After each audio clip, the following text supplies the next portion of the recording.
पंच परमेष्टि भगवान की जय। आचार्य श्री गुरुवर कुंद कुंद महाराज की जय। आचार्य श्री गुरुवर विद्यासागर महाराज की जय। परम पूज्य निर्यापक श्रमण मुनि श्री सुधा सागर जी महाराज की जय। पूज्य महासागर जी महाराज की जय। आचार्य संघ की जय। सृष्टि के कुछ रहस्य दृश्य हैं और कुछ अदृश्य हैं, कुछ अनादि हैं, कुछ अनंत हैं, कुछ सादी हैं, कुछ शांत हैं, कुछ इतने सूक्ष्म हैं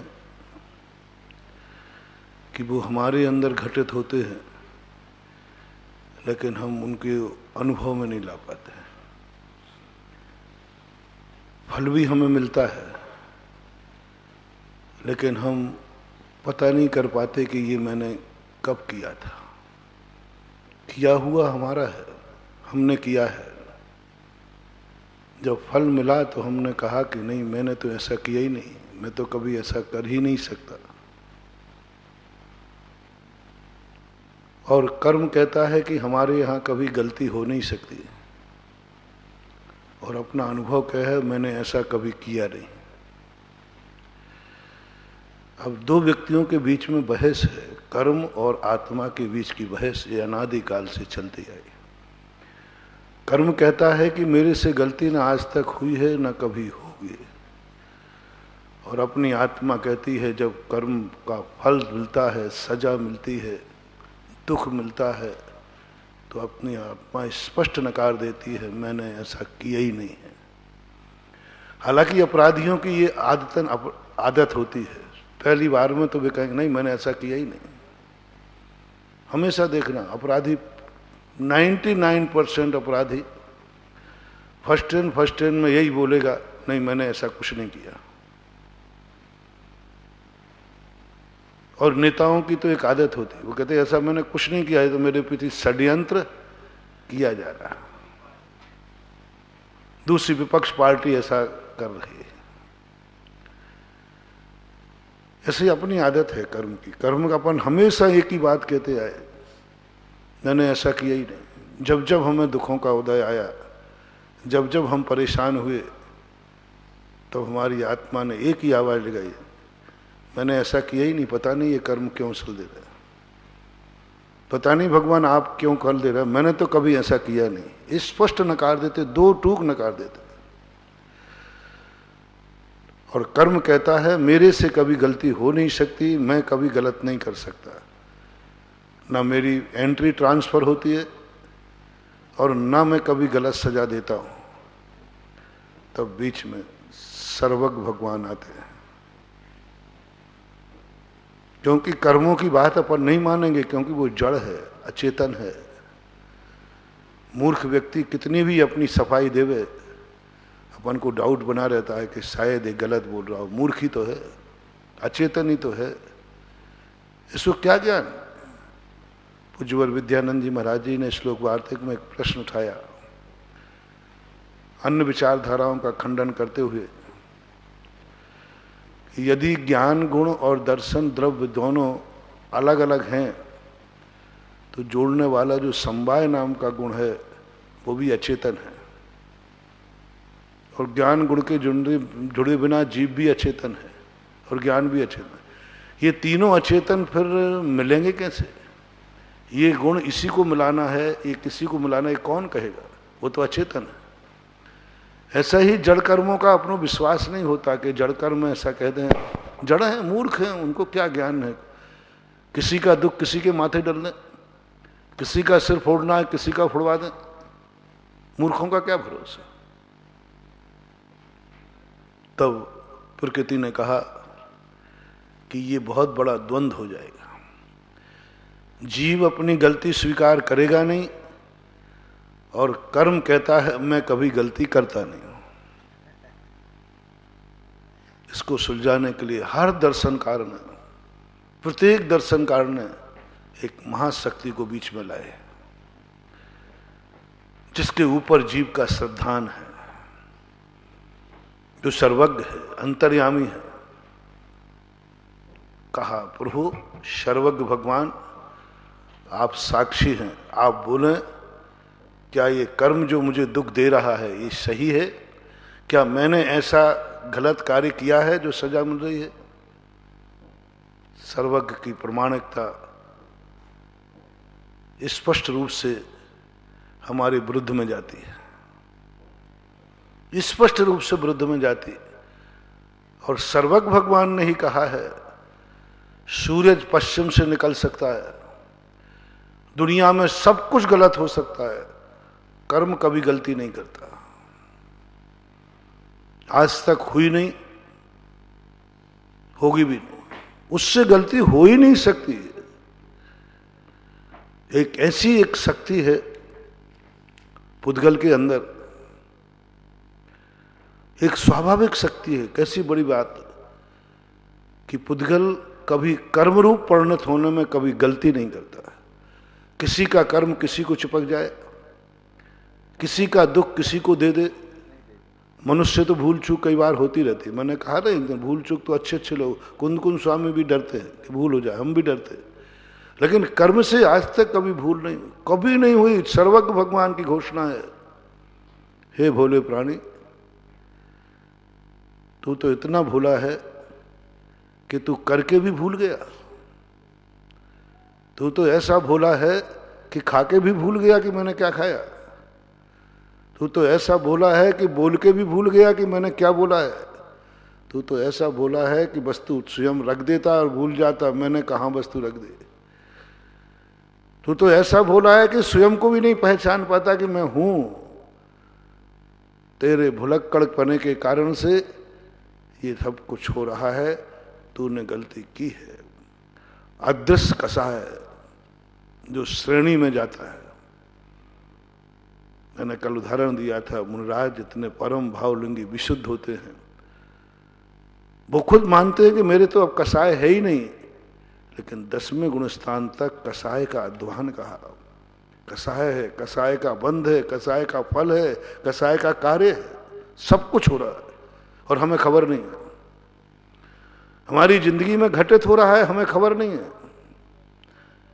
हमें कितने कर्मों का बंध हो रहा है, हमें खबर नहीं। हम तो लगे हैं कि हम तो धर्मात्मा हो गए। वह अदृश्य परिणति जो कल मैंने एक अभव्य की दी थी, एक मिथ्या दृष्टि की दी थी, वो अपने आप को मिथ्या दृष्टि कहने को तैयार नहीं है। जो कहते किस बल पर हमें आप मिथ्या दृष्टि कहते हो। मैं सब कुछ वही कर रहा हूं जो आगम में लिखा है। मैं वही सोचता हूं, वही बोलता हूं, वही सब कुछ तो चर्या कर रहा, कहीं भी किंचित मात्र भी नहीं। और मैंने प्रसम भाव भी कभी उत्तेजित नहीं हुआ। कल मैंने 4 गुण बनाए थे, आस्था भी उसकी है, लेकिन भगवान ने कह दिया नहीं, ये सब कुछ होकर के भी मेरे ज्ञान में ये मिथ्या दृष्टि है। हमें सर्वज्ञ भगवान का प्रमाण पत्र चाहिए, क्योंकि हमारा खुद का प्रमाण पत्र मान्य नहीं है, दुनिया में मान्य नहीं है। सर्वज्ञ के ज्ञान में हम सम्यक दृष्टि हो जाए, और सर्वज्ञ का ज्ञान में मिथ्या सम्यक दृष्टि होना बहुत कठिन काम है, बहुत टेढ़ी खीर है। क्योंकि उनका ज्ञान वहां तक पहुंच जाता है जिस बुराई तक अपन नहीं पहुंच पाए। जिसको हमने बुरा माना ही नहीं, हम तो उसको अच्छा मानते आए, वो भी एक बुराई है।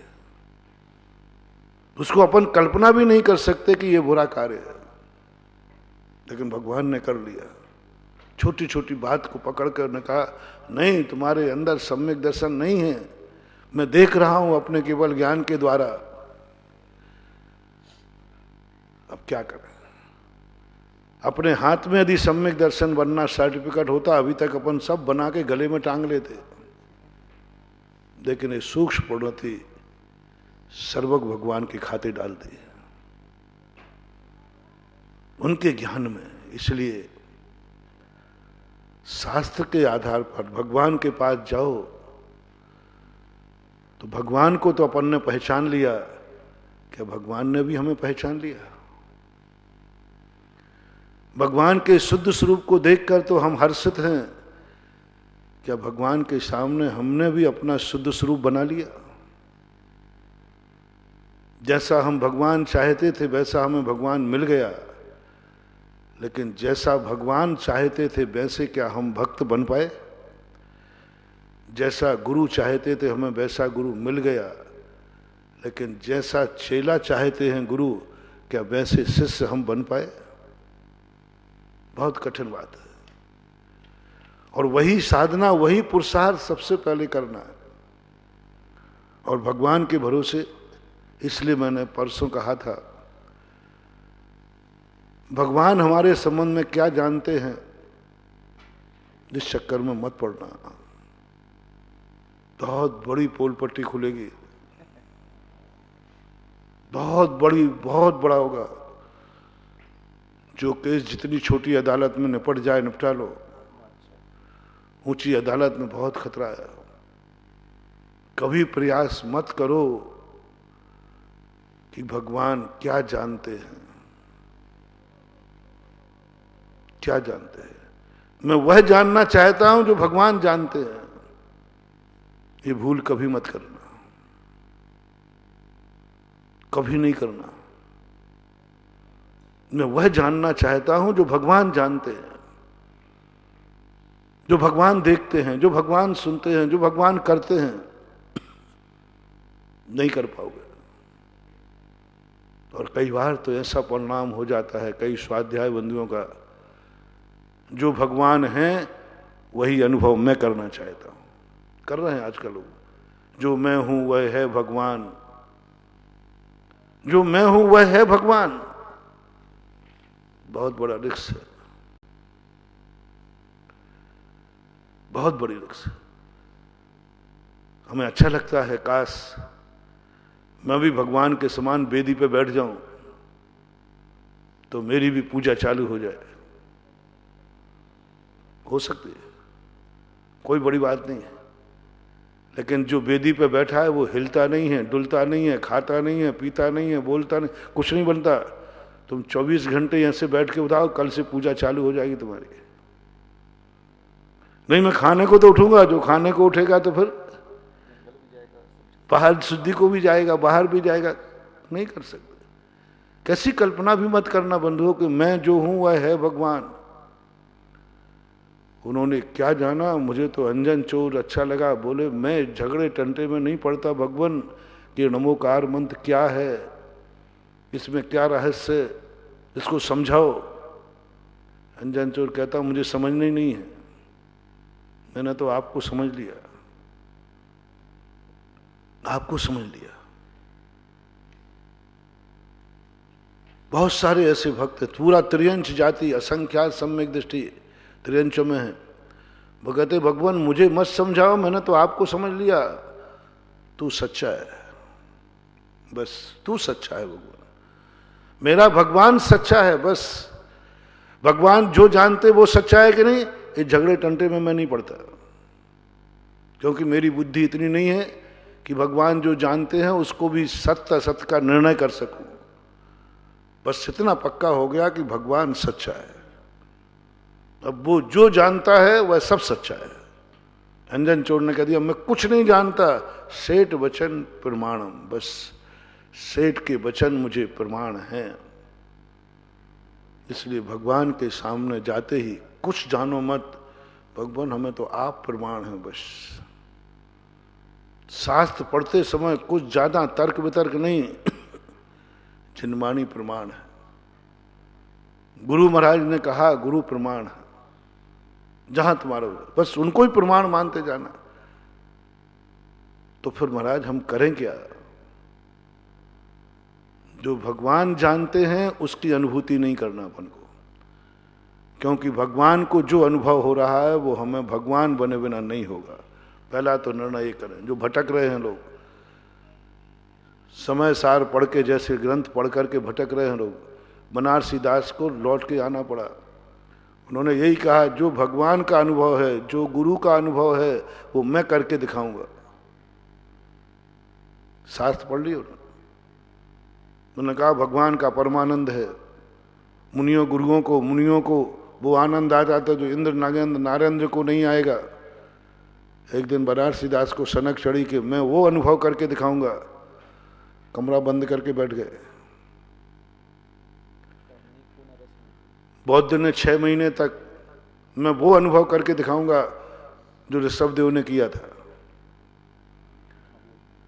ऋषभदेव ने जो किया था कि वो अनुभव मैं करके दिखाऊंगा और मैं भी केवल ज्ञान प्राप्त करके दिखाऊंगा। बैठ गए 6 महीने का ध्यान करने के लिए, मुश्किल से महीना भर ही नहीं निकल पाया।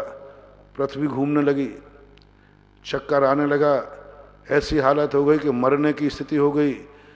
एक जंगल में भीलनी के हाथ के समा के चावल खा डाले।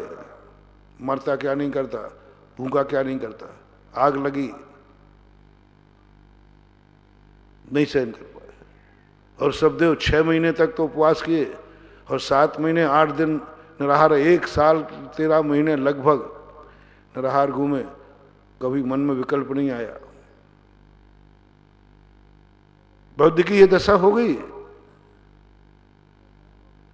कहाँ कितनी बड़ी चर्या थी और स्थिति ऐसी हो गई कि नहीं तो वो जंगल में बैठ गए ध्यान में। ये धर्म दिखा सीखी का नहीं हो सकता, इसकी अंतर की बहुत दशा चाहिए। बनारसी दास ने 3 दिन कर्म के कमरे के अंदर बैठे, कपड़े उतार करके, नग्न होकर के, किवाड़ बंद कर लिए, बैठ गया। मैं वही आनंद लूंगा जो मुनियों को आता है। मुनियों को आता है। कपड़े उतार दिए, मुनिराज नग्न रहते, कपड़े उतार दिए, ध्यान में बैठ गए निश्चल होकर के। तीसरे दिन कमरा घूमने लगा। कमरा घूमना, बोले पृथ्वी घूम रही है, चक्कर आने लगे। मुश्किल से मुंह से आवाज निकाले, किवाड़ खुलवाए, भोजन किया, थोड़ी साता पड़ी, फिर लेखनी से लिखा, करनी को रस मिट गयो, आयो न निज का स्वाद, भई बनारस की दशा जैसे ऊंट को पाद। मैं 3 दिन जो भगवान की पूजा पाठ भक्ति करता था वो भी छूट गया, वो आनंद छूट गया। और मैं अपने आत्मा के चक्कर में मैंने सोचा भगवान जो करते वो मैं करूंगा, मुनि जो करते वो मैं अनुभव करूंगा। और ये आनंद हो गया कि मैं कहीं का नहीं रहा। जैसे ऊंट का पाद, ऊंट पर बैठने वाला ना तो आगे बैठता ना पीछे बैठता, पीठ की कुबड़ होती है, तो कहीं का नहीं रहता। ऐसा ही मैं तुम्हें बता रहा हूं, कहीं तुम्हारी दशा ऐसी ना हो जाए। इसलिए अपन सब मिलकर के एक निर्णय करें, हम बड़ों की बराबरी नहीं करेंगे। बड़े क्या जानते हैं उसके जानने की चेष्टा नहीं। बड़ों को तो जानूंगा, लेकिन बड़े क्या जानते हैं उस जानने के लिए मैं ललक नहीं करूंगा। बेटा पिता की थाली देख करके भाव करे, मैं भी इतना ही खाऊंगा, बचेगा कि मरेगा? बीमार हो जाएगा। कभी नहीं करना। बड़े अपनी कुवत देखना, बड़ों की कुवत करके अपन भगवान की बराबरी कर करके थक जाएंगे तो अपन भगवान की बराबरी का अनुभव नहीं कर पाएंगे। इसलिए सबसे पहले शास्त्रों में क्या कहा है, भगवान ने क्या कहा है, क्या जाना है, ये चक्कर छोड़ो। जिनवाणी ने स्पष्ट रूप से संदेश दिया, तुम जो जानते हो, जो सोचते हो, उसके संबंध में प्रश्न चल रहा था अपना। तुम्हारे मन में जितने के प्रति तुम सोच रहे हो उनकी अनुभूति बताओ, वे पर हैं या स्वयं हैं, मेरे हैं या मैं हूं या पर है। आज दिन भर में तुमने जिनके जिनके संबंध में सोचा हो वे कौन थे, ये अपने अनुभव का विषय है। भगवान को हमने, भगवान की बड़ों की बराबरी नहीं करना, पहले तो अपन खुद निर्णय करना है। सम्यक दर्शन भगवान के ज्ञान से नहीं होगा, अपने ज्ञान से होगा। अपन इतने ही जानते हैं, बस ये नोट कर लो, आज जिन जिन के संबंध में मैंने सोचा वे, उनमें तुम्हें क्या अनुभूति हुई। पर की अनुभूति हुई, मेरे की अनुभूति हुई और मैं की अनुभूति हुई। जो भी आपको अनुभूति हो, बिल्कुल ईमानदार रहना। मैंने कल भी कहा था, देव साध गुरु के सामने कभी बेईमान मत बनना। दुनिया में बन जाना, यहां बेईमानी नहीं करना, जो है सो कह दो। लोग मिथ्या दृष्टि कहेंगे, कहने दो। किसी की मिथ्या दृष्टि कहने से तो मिथ्या दृष्टि नहीं हो जाओगे, और किसी के सम्यक दृष्टि कहने से भी सम्यक दृष्टि नहीं हो जाओगे। जो है, तुमने जो दिन भर में विचार किया उसमें क्या अनुभूति हुई, पर की नोट कर लो, ये पर की अनुभूति। जहां पर की अनुभूति हो उस संबंध में विचार करना छोड़ देना कल से, क्योंकि पर से हमें लेना देना क्या है। मैं क्यों मन की एनर्जी खर्च करूं, क्यों मैं मन पर के ऊपर ले जाऊं, क्यों मन में पर का, जब पर की अनुभूति हो रही है, ये पर है, छोड़ दो बस, और कुछ नहीं करना। अभी अपन भगवान तक पहुंचेंगे, चिंता मत करना, लेकिन पहले हम अपने तक तो पहुंच जाएं। हम जो जान रहे हैं उसी को तो हम अनुभव कर लें। दिन भर में हमें ना जाने कितनी वस्तुएं दिखती हैं जिसमें स्वयं की अनुभूति नहीं होती, पर की होती। अब आंखों में आ जाइए, दिन भर में आप जिन जिन को देखते हैं वे व्यक्ति तुम्हें पर दिखते हैं, पर की अनुभूति होती है। ये मेरे हैं ये अनुभूति होती है, या मैं हूं ये अनुभूति होती है। आंखों से पूछ लो, जो देख रहे हैं। दिन भर में 90% अपनी आंखें पर को देखती हैं, अनुभव में आ रहा है। मैं को तो कभी देखती नहीं, पर को देखती है। अब जो अपने पर देखने में लगा है, पर ये पर है, मुझे पर देखने में आ रहा है, पर देखने में आ रहा है, बस वहां से अपनी दृष्टि हटा लो, ज्ञानी बन जाओगे, सज्जन बन जाओगे। साधु नहीं बनोगे। अभी साधु बनने के पहले सज्जन बनना पड़ता है। मेरी आंख है, मैं उनको क्यों देखूं जिसमें स्पष्ट देखने पर आता है, ये पर है, ये पर है, इससे मेरा कोई दूर दूर तक लेना देना नहीं है।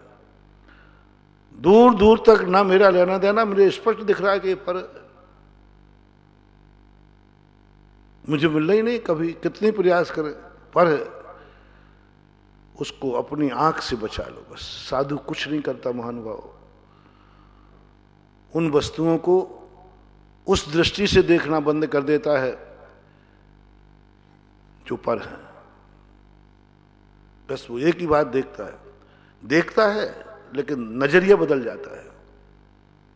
उनको देखते हुए भी पश्यन अपि न पश्यति, देखता हुआ भी नहीं देखता, राग द्वेष नहीं करता, तटस्थ भाव हो जाता। माध्यस्थ भावम विपरीत वृत्त, ये तो विपरीत है, ये तो मेरा है ही नहीं, मेरे पन की अनुभूति नहीं करा रहा है, मुझे पर की अनुभूति करा रहा है। साधु देखता हुआ भी नहीं देखता, राग द्वेष से परे हो जाता है। बोले क्या लेना देना, अपनी आंख की एनर्जी खर्च क्यों करूं। वो अपनी नजर झुका लेता है। मेरी आंख बहुत कीमती है, इसमें जो चाहे देखें। अपनी चीज की कीमत करो रे भाई। ये मन तुम्हारा बहुत कीमती है। संगी पंचेंद्री हो, उसमें जैनी का मन, पहले तो भारती का मन, मनुष्य का मन, उसमें जैन कुल का मन, उसमें साधु का मन, बहुत अनमोल है, अनमोल है। इस मन में तो जो विचार आ जाता है वो चमत्कारी हो जाता है। जैनी का और जैन साधु का मन बहुत चमत्कारी होता है, क्योंकि उसमें कचड़े विचार नहीं आते, गंदे विचार नहीं आते। साधु मानता है, आपको भी मानना चाहिए, मेरा मन कोई साधारण मन नहीं है जो चाहे सोचता रहूं, हर चीज का टेंशन करता रहूं। जब भी टेंशन करो, क्या ये मन इतना सस्ता है कि एक गाली दे गया और मैं टेंशन में बैठ गया। मेरा मन तो वो है जो जिनेंद्र भगवान की वाणी को चिंतन करने लायक है। मेरा मन तो वो है कि जो तत्व का चिंतन करने लायक है, और मैं गालियों का चिंतन कर रहा हूं। मेरे दिमाग में तो वो बातें घूमना चाहिए जो महाराज ने कही हैं, मेरे दिमाग में तो वो घूम रहा है जो मेरे दुश्मन ने कही है। ज्ञानी कहता मेरा मन कोई साधारण मन नहीं है, मेरा मन वो है जो भगवान की वाणी को सुनकर के चिंतन करता है। मेरे मन में आया हुआ चिंतन में तो चमत्कार होता है, अतिशय होता है। तुम्हारे मन में जो बात आ जाए बहुत चमत्कारी है। जैनी का मन जो सोच ले वो होता है, जो सोच ले वो होता है। बंद रास्ते भी खुल जाते हैं। बस तुम्हारे लिए एक बात समझना है, मेरा मन बहुत कीमती है। अब किसकी बात याद रखूं? कीमती मन है तो गुरु के वचन तुम्हारे दिमाग में दिन भर घूमना चाहिए। सुबह प्रवचन सुन के आए हो, वही बातें घूमना चाहिए। वो तो घूमती नहीं है, दुश्मन की बात घूमती है। प्रवचन सुनने के बाद बाहर जाते ही प्रवचन भूल जाते हो, और दुश्मन एक गाली दे दे तो वो मर भी गया है तो भी उसकी बात याद आएगी। वो मर भी गया तो भी याद आएगी, उसने मेरे से कहा था। यानी अपने घर को, दिमाग को कचड़े से भर लिया, और वो भी इतना गंदा कचड़ा, इतना गंदा कचड़ा। पर प्रत्यय जो मेरा दुश्मन है, मेरा पर है, मेरा विरोधी है, उसके संबंध में मैं इतना विचार करूं, मेरा मन बहुत कीमती है, बहुत कीमती। बस ज्यादा कुछ मानो, अपने मन को बहुत कीमती मान लेना। जैसे तुम्हारे दृष्टि में तुम्हारे मन की कीमत आएगी, फिजूल की बातें मन सोचना बंद कर देगा। आंख की कीमत कितनी है तुम्हारी? मेरी आंख की कीमत तो बहुत है, अनमोल है मेरी आंख, अनमोल है। मैं तो अपनी आंख को बहुत कीमती मानता हूं, इतनी कीमती मानता हूं, तभी तो मैं सब कुछ नहीं देखता हूं। क्यों? इसको इतनी कीमती वस्तु से जो चाहे देख लो। वही देखता हूं जिसको देखने के बाद चमत्कार हो, जिसको देखने के बाद सामने वाला धन हो जाए। सज्जन और साधु उसी को देखता है, जिसको देखें वह भी धन हो जाए और मैं देखूं तो दोनों धन हो जाए, दोनों को एक आनंद की अनुभूति हो। हम तो उन्हें देख रहे हैं जो हमें देखना ही नहीं चाहते, जो हमारा देखना जिनको बुरा लगता है। वो चाहते नहीं कि ये मुझे देखे। ज्ञानी उस तरफ आंख उठा के नहीं देखता। और फिर दूसरी बात, उनको भी देखता है कि मेरे जीवन में क्या मिलेगा इससे। पर की अनुभूति हो रही है मुझे, पर की अनुभूति हो रही है मुझे। मैंने किसी वस्तु को उठा के देखा, मुझे तो पर की अनुभूति हो रही है।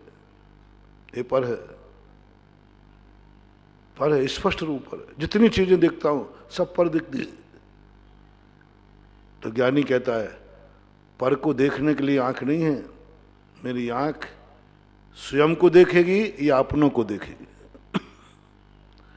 ऐसे ही वचन की बात आ जाती है, किससे बोलूं? वचन, मेरा वचन बहुत कीमती है। इतना कीमती वचन है कि अमावस्या को पूनम कह दे तो पूनम होना पड़ेगा, अमावस्या टल जाएगी। इतना वचन कीमती है।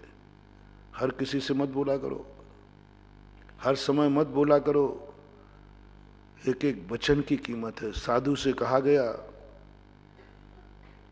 जितना कम बोलो उन्हीं से बोलो, वही बोलो जिसमें चमत्कार हो। यहां वहां की बातें मत करो। तुम्हारा वचन बहुत कीमती है। तुम्हारा वचन से जो निकल जाता है वह सिद्धि हो जाती है। लोग उसे प्रमाण मान लेते हैं। महाराज ने कहा है, वचनों की बहुत बड़ी प्रमाणता होती है। सोच समझ के बोलना। जितना जितना तुम अपने वचनों की कीमत मानते जाओगे, उतनी उतना तुम कम से कम बोलना पसंद करोगे।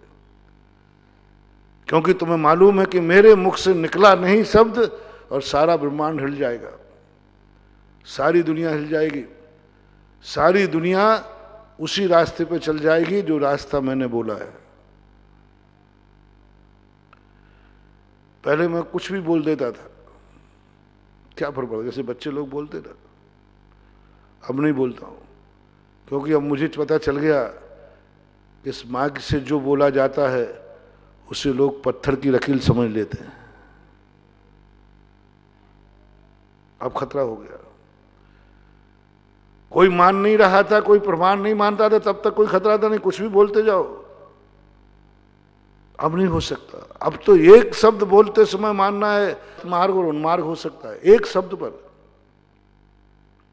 कुछ भी मैंने शब्द बोला, जनता कहती मुझे कोई लेना देना नहीं है। लोग कहते क्या महाराज सही बोल रहे हैं कि नहीं, मुझे पता नहीं है, लेकिन मेरे महाराज सही है। पर महाराज ने ये बोला क्या सही है? देखो भाई, मेरे से मत पूछो, मैंने कह दिया मेरा महाराज सही है, तो वो बोल क्या रहा है? महाराज सही है, तो महाराज ने जो भी कहा है वो भी सही है, और ये हो रहा है। अब किसको चेतना है, सावधान रहना है। लाखों लोग ये कह रहे हैं कि महाराज ने क्या कहा, जिज्ञासा समाधान। लोग आजकल कहने लगे महाराज जी आप ही आगम हो गए हैं, यहां से जो बोल देते हैं लोग आंख बंद करके वही करते हैं, कुछ ना सोचना विचार कुछ नहीं करना, महाराज के मुख से आ गया, बात खत्म हो गई। क्या बात है? मेरा महाराज सही है, उसका वचन सही है। अब तुम्हारी कीमत कितनी हो गई? तुम्हारे वचन पर तुम्हारी जिंदगी नहीं है, तुम्हारे वचन पर लाखों की जिंदगी है। लाखों लोग अपनी जिंदगी बदल देंगे। अब आपको ज्यादा बोलने का भाव नहीं आएगा, हर व्यक्ति से बोलने का भाव नहीं आएगा। क्या बोलूं, पर की अनुभूति हो रही है। साधु चलता फिरता नहीं, कहां चलूं कहां जाऊं, सारी दुनिया पर रूप दिख रही है, पर की अनुभूति होती है। एक एक चीज को देखते जाओ, करते जाओ, पर की अनुभूति होती जाए, उसको अलग करते जाओ, उसको अलग करते जाओ। ये पर है, ये पर है, ये पर है, ये पर है, मैं तक पहुंच जाओगे। अभी तुमने पर की अनुभूति करते हो, फिर उसे पाने का भाव करते हो, यह सबसे बड़ा पाप है। मैं तुम्हें बहुत बड़े पाप से बचा रहा हूं। यदि तुम्हें किसी भी वस्तु को देखकर यह अनुभूति हुई ये पर है, फिर उस वस्तु को पाने का भाव मत करना, क्योंकि तुम्हारी आत्मा ने गवाह दे दिया ये सोने की गिन्नी पड़ी है, देखी आपने, किसकी है? तुम्हारी है या तुम्हारों की है या पर है? यदि तुम्हें अनुभूति हो जाए ये तो मेरी पर मेरों की अनुभूति है। रास्ते में विदेही के आभूषण पड़े थे, पूज्यवर रविशरण महाराज कहते हैं रामचंद्र ने उठा लिए। रामचंद्र जी जैसा व्यक्ति रास्ते में पड़ी हुई वस्तु उठा रहा है। लक्ष्मण हैरत में रह गए, बोले भैया ने, मेरा भैया तो वो निर्लोभी है कि अयोध्या का राज छोड़ के आ गया, पहने हुए आभूषण उतार के आ गया। तो ये क्या हो गया? एक छोटे से आभूषण को देख करके मन मचल गया, उठा लिया। लक्ष्मण ने, भैया, लक्ष्मण ने सोचा कि शायद दुख के कारण, गम के कारण एक किम कर्तव्य विमूढ़ हो गए, इनके कुछ दिमाग में नहीं रहा कि मुझे क्या छूना चाहिए नहीं छूना। लक्ष्मण ने आश्चर्य, भैया आप रास्ते में पड़ी हुई वस्तु उठा रहे हो?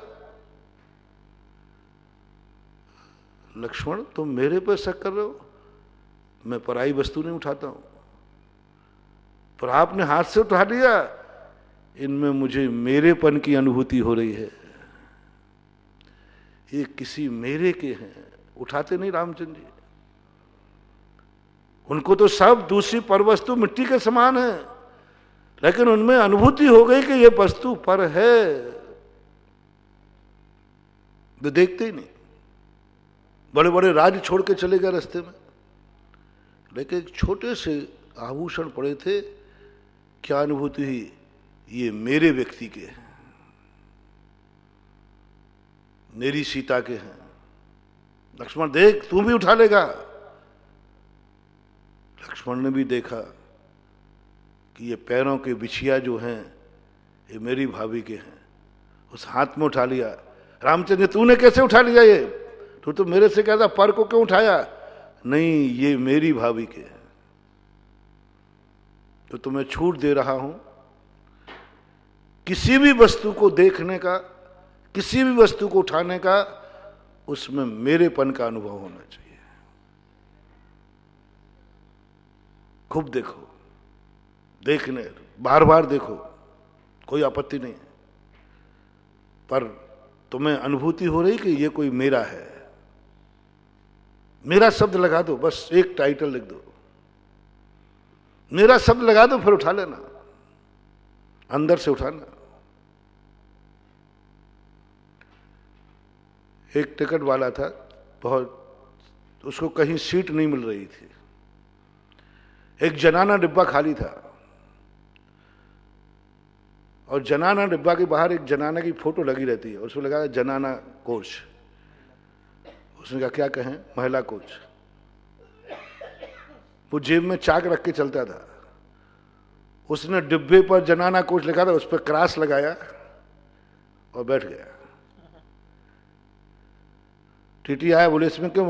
बोले गेट के ऊपर देखो जनाना लिखा कि नहीं लगा? बोले उसके ऊपर क्रॉस लगा हुआ है। क्रॉस लगने का अर्थ है कि मैंने इसको जनाना माना ही नहीं। ऐसा ही कि तुम इतना तक कर सकते हो,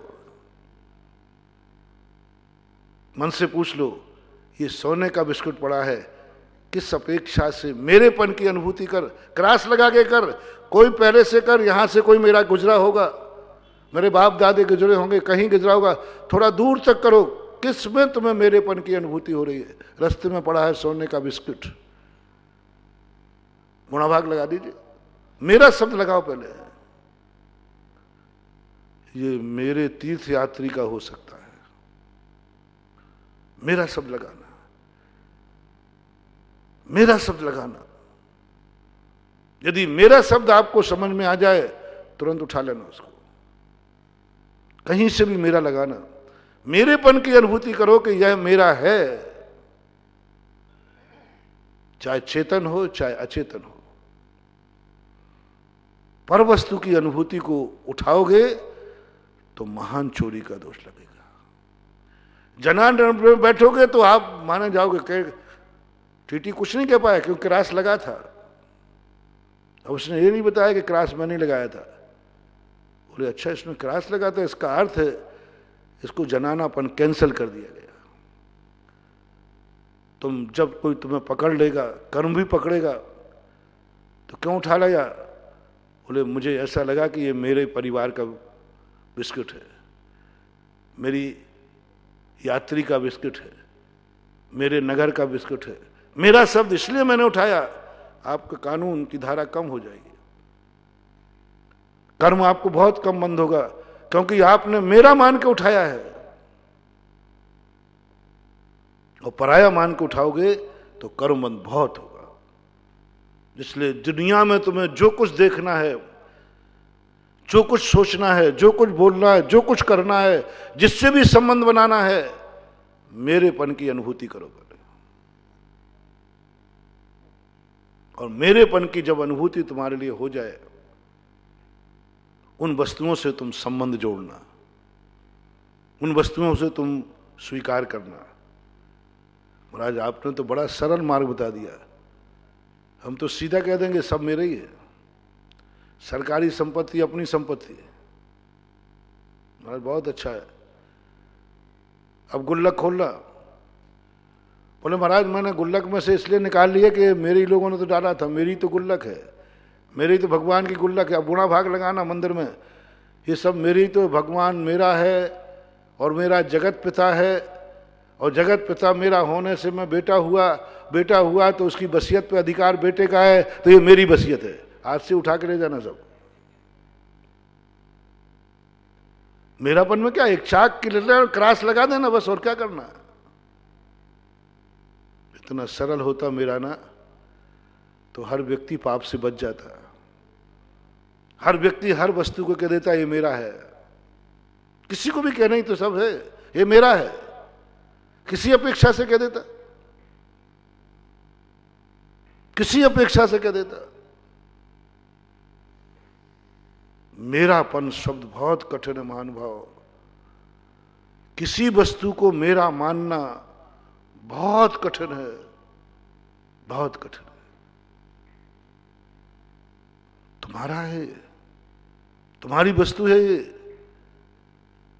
आपने उसके प्रति, अब जिस मेरों के प्रति क्या किया जाता है, अच्छा भाव किया जाता है कि बुरा भाव?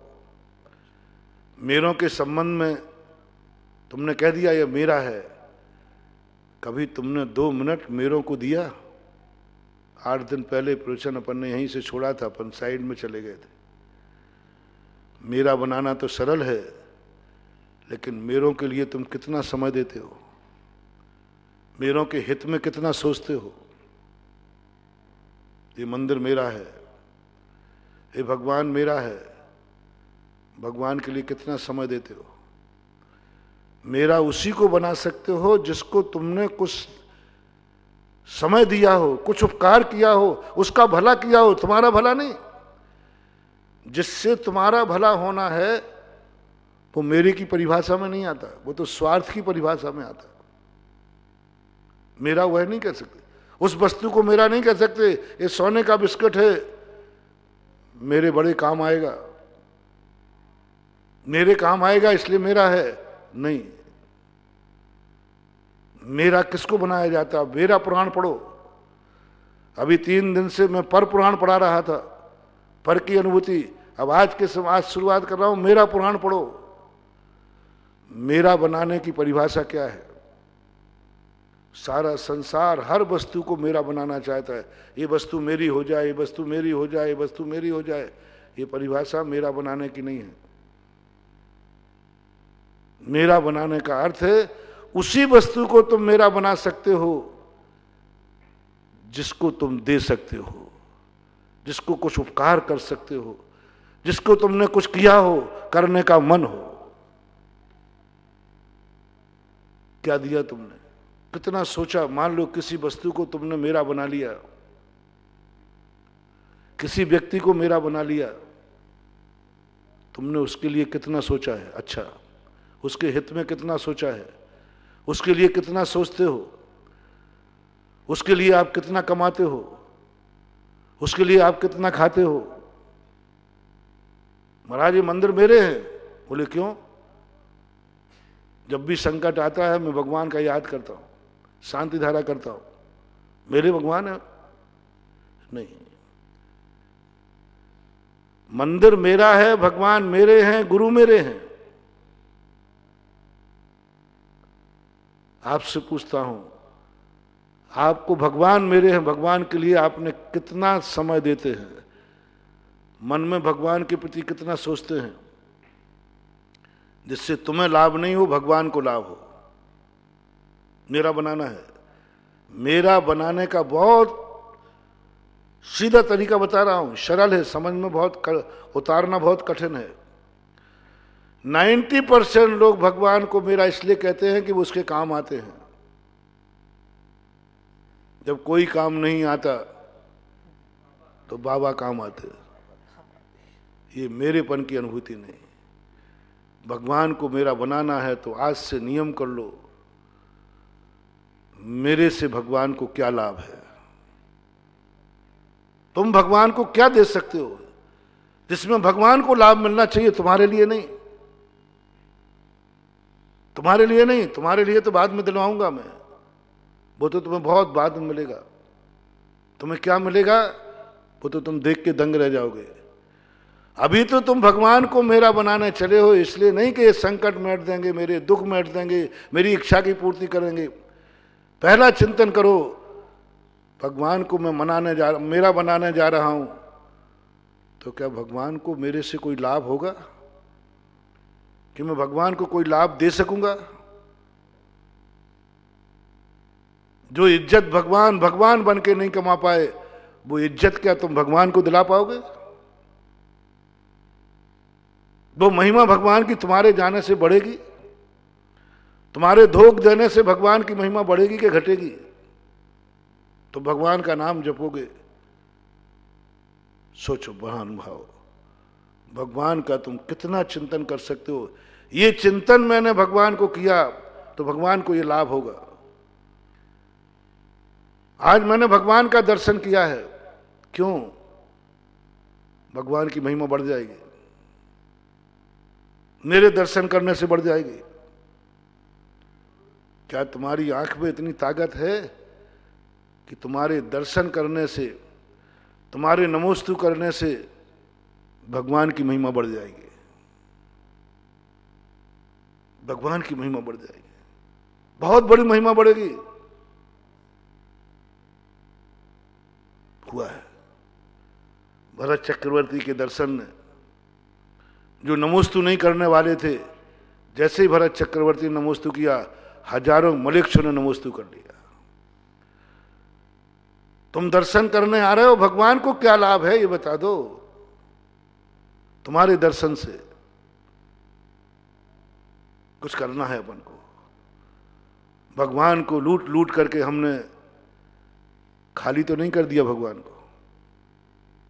दर्शन करते हैं अपने स्वार्थ के लिए, भगवान को सोचते हैं अपने स्वार्थ के लिए, पूजा करते हैं अपने स्वार्थ के लिए, सब कुछ अपने। अपन कभी भगवान को कुछ लाभ देंगे कि नहीं देंगे?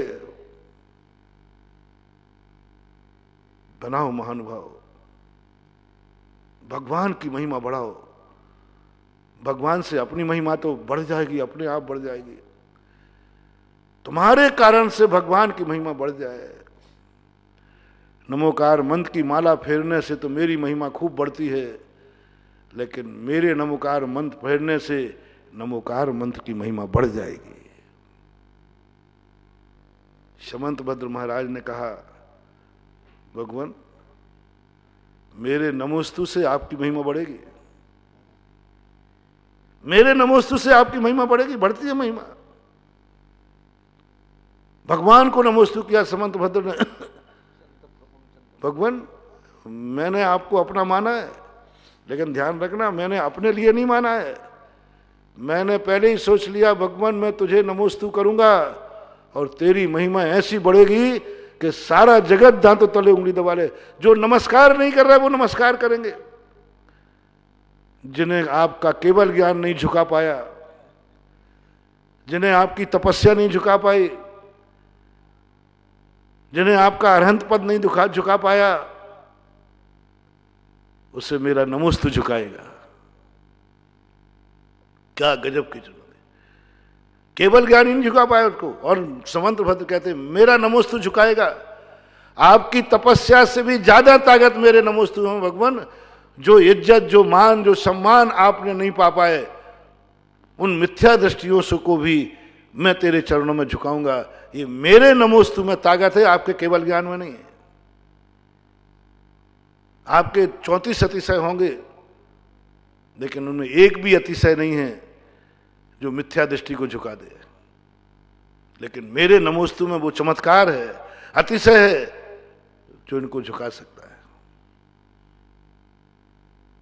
सारे मिथ्या दृष्टि बैठे थे, और जैसे प्रभु समंत भद्र महाराज ने चंद्र भगवान को नमोस्तु किया, पाषाण पिंड फट गया, चंद्रपुर भगवान प्रकट हुए। जो घोर मिथ्या दृष्टि था जिनेन्द्र देव का, घोर जिनेन्द्र देव का मिथ्या दृष्टि था, जिनेन्द्र देव के हजारों मंदिर जिसने नाश किए, हजारों मूर्तियां खंडित की, भगवान का अतिशय चमत्कार नहीं बचा पाया। लेकिन समंत भद्र के नमोस्तु ने ऐसा नमस्कार किया कि वही राजा, प्रजा, हजारों लाखों जिनेन्द्र देव को नमोस्तु किया।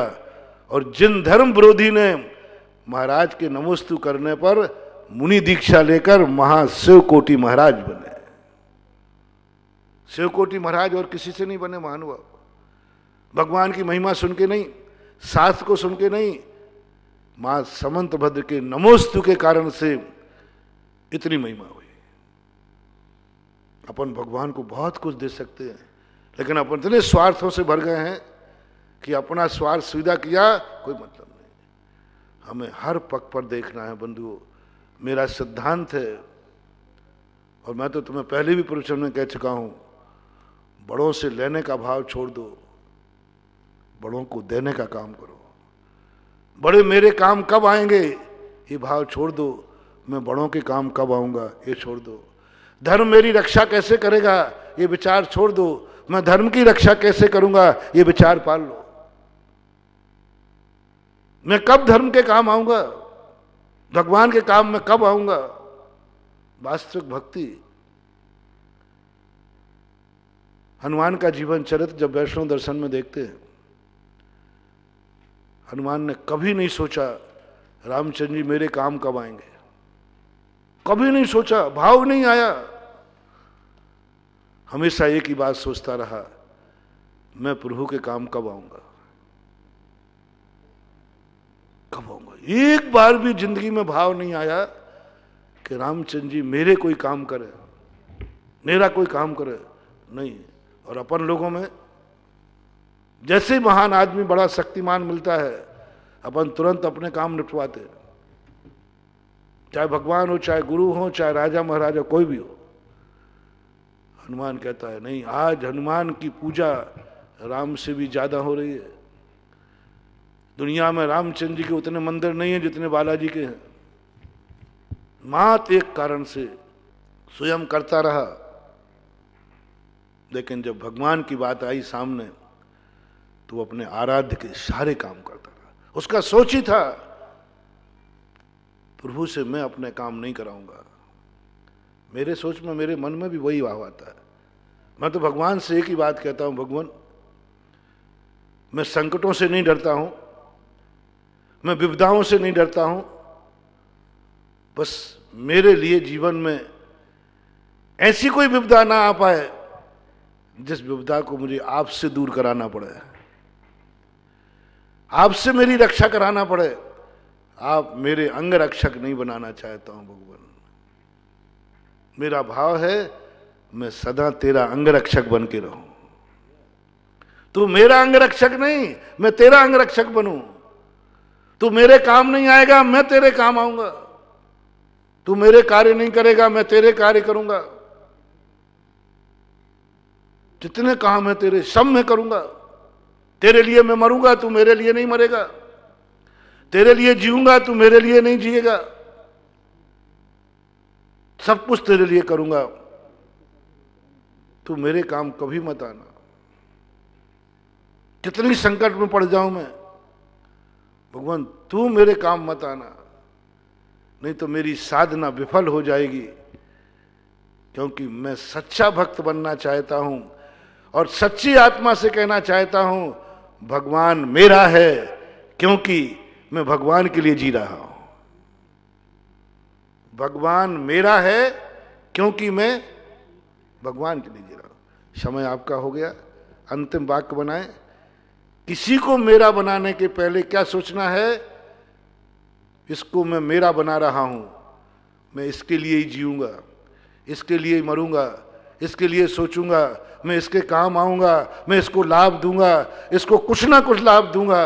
ये परिणाम जिस वस्तु के प्रति आ जाए उस वस्तु को मेरा बना सकते हो। समय आपका हो गया, अपन फिर चर्चा करेंगे। महावीर भगवान की परम उपकारी निर्यापक श्रवण मुनि पुंगव श्री सुधासागर जी महाराज की जय।